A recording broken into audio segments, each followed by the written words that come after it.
عثمان بے نے امیر تیمور کے ایلچی غیاث الدین کو قید کر لیا، جس سے سلجوقی سلطنت اور عثمانیوں کے درمیان تناؤ بڑھ گیا۔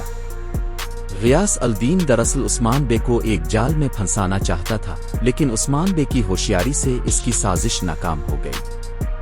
دوسری طرف بیزنس نے عثمان بے کے خلاف ایک نیا محاذ کھولنے کی کوشش کی اور اس کے لیے مختلف ترک سرداروں کے ساتھ مل کر سازشیں کیں۔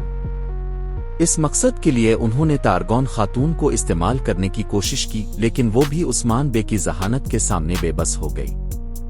اس قسط میں یہ بھی دکھایا گیا کہ عثمان بے اپنی سرحدوں کی حفاظت کو لے کر کتنے سنجیدہ ہے۔ انہوں نے اپنے سپاہیوں کو چوکس رہنے کا حکم دیا اور کسی بھی خطرے سے نمٹنے کے لیے تیار رہنے کی ہدایت کی۔ اس کے علاوہ قسط میں عثمان بے اور ان کے ساتھیوں کے درمیان وفاداری اور اتحاد کے مضبوط رشتے کو بھی اجاگر کیا گیا۔ مشکل حالات میں بھی وہ ایک دوسرے کا ساتھ دیتے ہوئے نظر آئے۔ مختصرہ عقل کی قسط میں عثمان بے کی سیاسی بصیرت، جنگی حکمت عملی اور اپنے قبیلے کے لیے ان کی فکر کو نمایاں طور پر دکھایا گیا۔